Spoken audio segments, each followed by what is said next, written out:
Thanks for joining us here on 9 News Plus. I'm Chris Bianchi, and we're here at Blake Street Tavern with General Manager Shelley Majeres. And Shelley, Blake Street Tavern is set to close on April the 9th after about 20 years in business.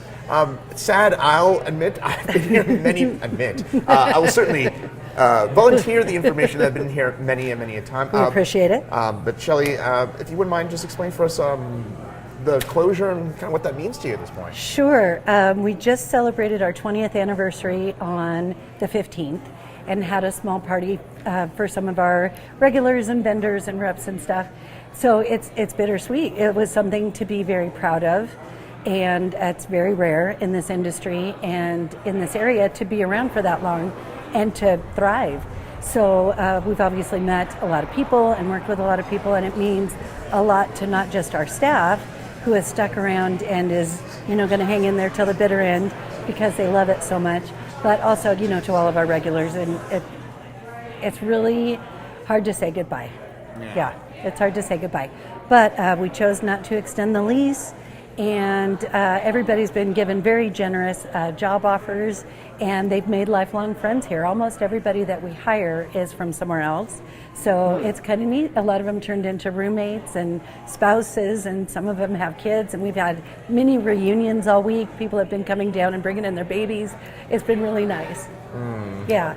I know this is probably quite the occasion. I'm getting for a little. You. I know. I totally understand that. Yeah. I mean, Shelley, you personally, you were telling me before we came on here that you've been part of this tavern for 17 years, right? Yes, yeah. My 17th anniversary will be on opening day, and I'm going to my first opening day. Really? So, yes, I bought a congrats. ticket. I'm going to come here early, set up, and then go have some fun. See what it's all about. So you're going to do the actual thing, which is, of course, Blake Street Tavern here, downtown Denver, kind of known, I think, for before, after Rockies games. Yes. And I'm sure you would have had to work many of those occasions, but now Every you year. get to actually do the thing. I'll do both. I get to work the last one and go play.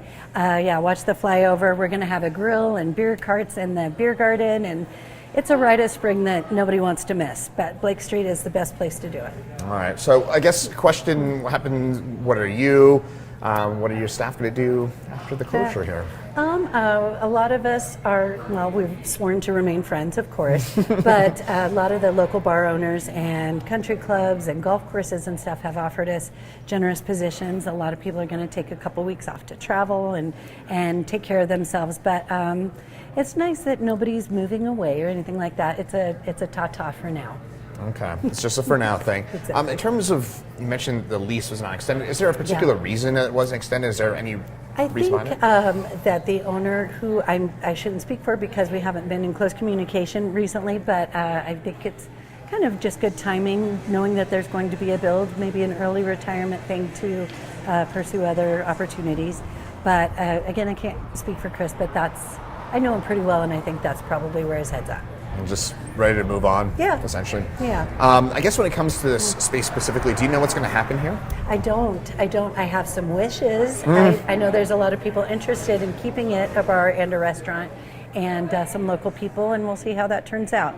Luckily, or unfortunately, it's not in my hands, but hopefully they speak with the landlord and get what they want so we can all come here and have beers in this beautiful building in this beautiful neighborhood. Yeah, as I say, I mean, I think for a lot of people, especially before after Rockies games, the proximity to the stadium, I think, your wish, I'll admit, is probably mine as well, is that this remains a bar, right? Yes, it would be a shame to see it sit here empty, for sure. I guess one thing that comes across to me in terms of the timing is that we're out of the COVID-19 pandemic, and that you navigated through what I would imagine must have been the most difficult years of your life, and now it closes. I don't know. That's something that strikes me. They're completely unrelated. I think it's just a different time in Chris's life and time for us to move on. But I will say that I meet strangers, Uber drivers, other restaurateurs and stuff from other cities and other states that know who Chris is because of his championing.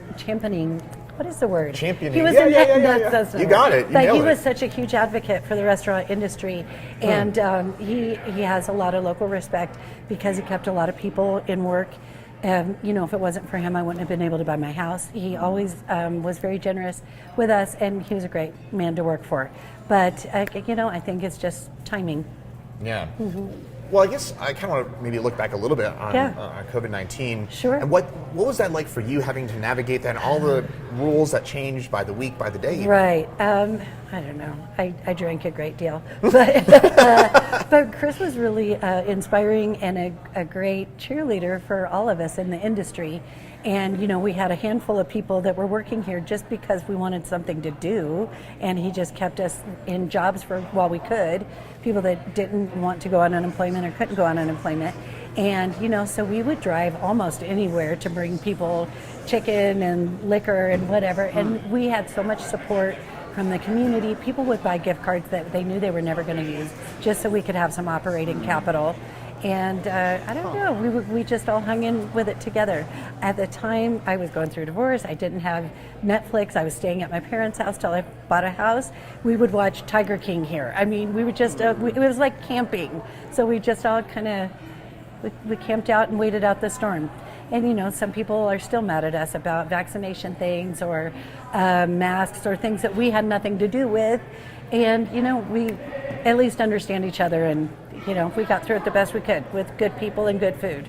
And I guess one other thing I noticed, obviously, kind of a relic from the pandemic era is the big tent you got out in the parking lot, right? That came up during that? Yes, luckily it turned out to be a great thing for us. So it was terrible at the time because when people could only eat outside, you know, it's like, who's going to come and buy a $20 burger in January in the freezing cold, you know, with the big screen that we were renting and all of that. So it was a necessary evil at the time, and then it turned out to be a boon, especially during like Avalanche playoffs, early like September, October football games with the big screen out there. Everybody loved it with the picnic table. So something that was supposed to make people feel separate and safe ended up making people feel really united. Yeah. Well, I guess going down memory lane here a little bit. Yeah, sure. I have some ideas. Please. But give me your top 3 favorite memories. And I'm kind of thinking about maybe Rockies 07. What are some of those top 3 favorite memories? Okay, so originally we moved into a much smaller space in 2003. So we were at 2401 in 2003. We moved in here, the old polyesters, in 2010. So in 2007, when the Rockies were in the World Series, it was crazy because that was one of my favorite memories for sure. So it was a tiny spot, 6,000 square feet, also happened to be a Red Sox bar. So everybody screaming, I mean, it's just jam-packed. You could, with the national anthem, you could open the door, hear Carrie Underwood singing outside our door. Oh, cool. Yeah, she's just a block and a half away. There was so much energy. It was so crazy. Yeah, this week was disappointing, but I'd never seen so many excited people in my life. That was really cool. And then, of course, the Avalanche playoffs last year, Insanity was the only time. We have 18,000 square feet here. We have storage for days. We have 3 keg lockers. We have beer storage, etc. We ran out of beer at like 2 o'clock in the afternoon on the Friday, which was what, Game 5 of the series? Because they wanted a Sunday, Stanley Game Cup. 5, yes. We ran out of beer. We went and bought a whole van full of more beer, and then we ran out of that by like 3 or 4 o'clock. People were drinking whatever we gave them. And we're like, vermouth? Here you go. Yeah, here's a case of, you know, green wine. Just drink it. You'll love it. It'll be fine. And they were waiting 2 hours for food, and they were having the time of their lives. It was nuts. Any other Broncos Super Bowl? Oh my gosh, that was the only time I got physically manhandled. But yeah, we were just like walking through a crowd of people with just plates of food under our, you know, just people could just take a handful of whatever they wanted. They were taking fries off the plate, grabbing your butt, whatever. So that was, I was very excited that they won because it was so crowded everywhere downtown that the SWAT team came. They were coming to each and every venue, and I was very happy to see them. You know, people were jumping on the furniture and stuff, and I'm like, at any second this could be extremely out of my control. I just wanted everybody to be safe. And as it turned out, I didn't know even really how the game went. I knew that we won until days afterwards, and I watched it, the rerun. But that was Insanity, and I did have one more. What was the other kookiest thing? Kegs and Eggs. Eggs and Eggs. We had Kegs and Eggs 2 years in a row, and that was something I'll never forget either. We had people lined up through the parking lot for 24, 36 hours waiting to see Portugal the Man and other live acts here, which is a lot of work, but it was really, really fun. Yeah, I've never seen that many drunk people that early in the morning. Okay. So give me your best day and your worst day here at Blake Street Tavern. Okay, we might have covered this a little bit, but I would say just my first instinct was the day I got hired, and just meeting all these new people and learning new responsibilities. That was really cool. But the best, as far as craziest and the most fun, was the World Series day you mentioned. That was insane. I've never seen so many people that excited, and to be able to hear Carrie Underwood and to hear the excitement at Coors Field right outside the door, number one. Yeah. October 2007. Yeah. So that would, worst day. Worst day. Going back to another one we mentioned, probably one of the kegs and eggs, because we had to open at 7, and there was weeks and weeks of setup and tear down and all this other stuff, because it's also during March Madness time. And but so I was helping check IDs with our lifelong doorman, Jeff Kasich, who's been here for 15 years. And the first woman I carded, I had to cut off. I couldn't let her in. She'd been drinking all night, and she threw up on my shoes. Oh, that sounds As like the a day good started, I got here at 4 a.m., somebody puked on my shoes, and it went from there. Oh my goodness. One thing, having been here at Blake Street Tavern for Yeah. 17 years, I know different spots, but Yeah. they're basically same area. Have you seen this part of downtown? I would imagine it's probably completely different from what it was like back in the Very mid-2000s. much so. Yes, there's a lot more housing, a lot more lofts, a lot more young people. They started to call it Menver because all these young men were moving in. It became a much younger city, lots of transplants, college students, all of that. And that's all good. It was thriving. I think it was good for the economy. But of course, with that came a lot more crime and homelessness and, parking issues, all of those things. So it's not a perfect scenario, but it's been really cool watching Denver come alive. When we moved in 2003, I think they had just built the ballpark lofts across the street. And it was the first housing in the ballpark neighborhood, and just watching it grow around us and having everybody come in from the suburbs to come and see these games and bring their families. It's really cool. Yeah. Yeah. I mean, that to me is the interesting part, is Yeah. that I've been in Denver since about the same time, Yeah. is that Denver basically grew up, in a sense, as a city Yes. with both the pros and cons? Yes. So when I would interview people, and I've interviewed thousands of people, I would say, welcome to Colorado. We call it big city for beginners, because if they're coming from a small town or something, I'm like, this is doable. You are safe. It's easy to get around. You've got a friend. And it has been cool to watch it grow up. I'm really getting misty. That's not going to look good. I get that. Well, I guess with that, I totally understand it. I mean, you've been here for such a long time, for almost 2 decades, and a lot. It is coming to a close. What are your final thoughts, and what are your final memories? What are you going to think of in 5 years down the road when you think of Blake Street Tavern? Oh, I'll think of it very fondly. I'll probably have some regrets of things that maybe I didn't take with me.